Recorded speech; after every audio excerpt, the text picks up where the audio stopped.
I cannot explain to you.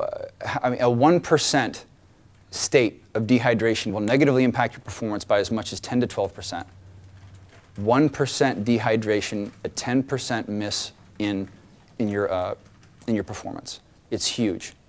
Does anybody know how much water they should be drinking every day, regardless of fitness? Bingo. Half your body weight in ounces. And that is not inclusive of any training.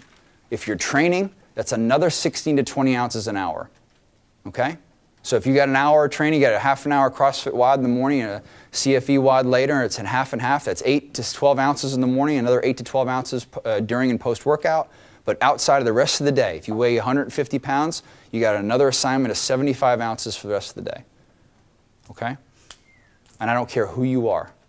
And then if you're training, how much water? It's the same deal. Every hour of training, it's rough. Now look, don't get me wrong here, and I'm going to show you some other stuff here in a minute. That is the 72, 73 degree answer. Okay? You want the 78, you want the 82, the 84. Tell you what, at about 88, somebody who's 160 pounds ought to be putting down 32 to 34 ounces an hour. If you're going to go out for an hour long, you know, you're going to run a half marathon in 90 degree heat, you just signed up for 35, 36 ounces of water. It's that significant, and it's that almost ridiculously exponential. Okay? Oh yeah, okay. But generally speaking, it's a minimum. You're looking at 16 ounces an hour. Okay? Activity.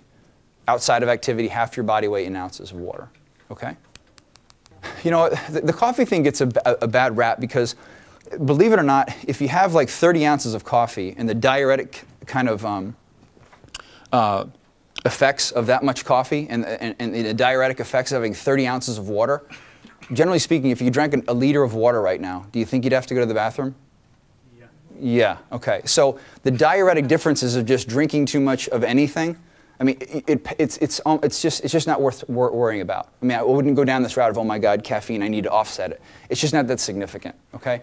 You know, if you feel bad about it or you read a certain article, sure, you know, have a couple more extra ounces. But, you know, I wouldn't sit there and say, oh my God, I just drank coffee, I need to offset. I have 5 classes, I have 40 ounces of coffee, got to go drink 80 ounces of water or something. It gets a little bit too much press. So I wouldn't be too concerned about it. Would that be the same thing for alcohol too? If you would have 1 or 2 drinks. So the next time you go on a bender before you do Fran, what I would do, no, again, let's not overdo this. I think that something tells me that the vast majority of this audience or almost other, regardless of all the water bottles here, but I don't know how many of you right now would sign your name to say I religiously drink half of my body weight in water every day. If you do, fantastic, okay? But something tells me that the majority of folks, generally speaking, don't. Or you're saying you do it. That's awesome. So does it mean anything to you if you miss your water? Yeah.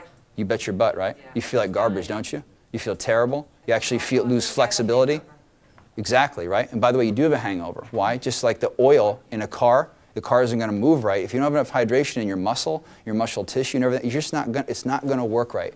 And until you go down this path, guys, you don't know what you're missing. So I'm not going to listen to folks who explain to me why they can't drink this water because they have to go to the bathroom too much. You don't understand what you're missing.